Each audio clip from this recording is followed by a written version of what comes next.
Joe Carducci again at the Arlington Guitar Show 2011. Look who we have here, Mr. Matt Umanov from Umanov Guitars, New York City. Matt, I'm honored that you're sitting here with us, sir, and thank you for coming to Arlington and being here with us today. Well, Joe, I'm thrilled to be here with you, and thank you for doing everything you do for Gretsch. Thank you so much. You know, a lot of people may or may not know that Mr. Umanov here was one of the employees at the Gretsch factory in Brooklyn, New York on 60 Broadway. And Matt, take us back, what it was like. How old were you? What were some of the things that you did at the factory? Any information would be wonderfully appreciated by our viewers at home. Okay, I was 17 years old. I had just dropped out of college, and I needed a job, and I saw there was a guitar factory in my hometown, and I knew about Gretsch guitars some, not a lot, but I knew my machinery, I knew guitar making, I knew woodworking machinery, all that stuff, so I went and applied for a job, and they were a little bit astounded that a 17-year-old kid was coming in, but I knew guitar making, and that blew their minds. And let me ask you, so at the age of 17, what year would have that have been? And now you're testing me. 1964, I think.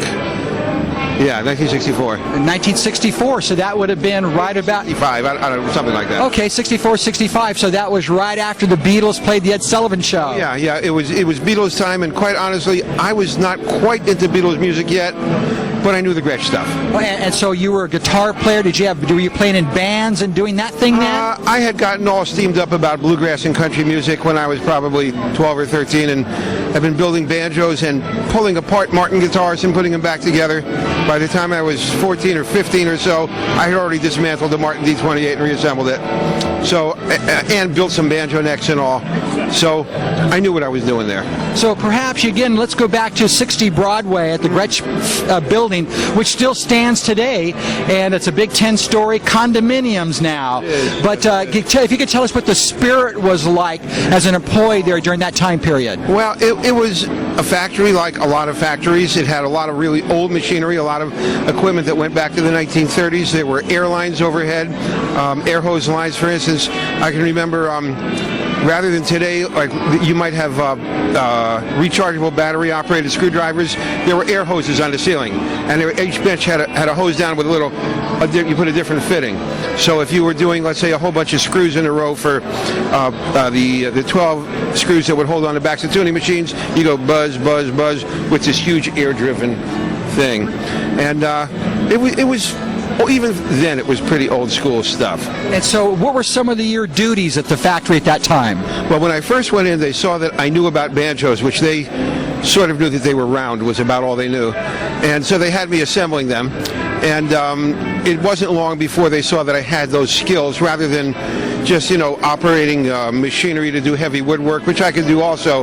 But they saw that I had those fine skills, and they quickly moved me into final assembly of electric guitars, which was, we would get the instruments, like all the Chet Atkins models, etc., straight from the spray room from buffing. They would come to us on a rack of 8 or 10 pieces, and we would install all the hardware, all the electronics, the pickup harnesses, the tuners, the tailpiece. You had to set it up, center it, do the bridge fitting, cut the nut notches, and everything from just out of buffing and into a final playable product, including setup. And then they would go to one guy before shipping, who was Dan Duffy. He did the final testing because he was a real player. He was a jazz player, and I've recently been in touch with him, by the way. Holy smokes, yeah. Dan Duffy. Where does he live these days? He's on Long Island, and we had a great email conversation last year. It was terrific to talk to him, and he sent me a little book he wrote about his life at Gretsch, and there was a photograph in there of him taken back then in the mid-'60s, and that's how I remember him. Holy smokes. Well, you know what? We certainly acknowledge Dan Duffy, but today I want to acknowledge you, Matt, for your contribution to the legacy of Gretsch guitars. Well, thank you so much, Joe. I'll tell you the one other thing that's interesting. After I'd been doing final setup for many months, they saw that I had other skills, and they moved me over into the repair department. So here I was. By then I was an 18-year-old kid, me and 4 old Italian guys. And I'll tell you one thing, I will never in my life forget it. The guy who was the head of repairs, he was a little guy. He was, to me, old at the time. He was probably in his 60s. His name was Carmine Coppola. I cannot forget him. And he was from the other side. And he had an accent. And one thing he told me, he was watching me put in, we fret a guitar one day. He said something I will never in my life forget. He said, let me tell you one thing. the more you bang her, the worse it gets her.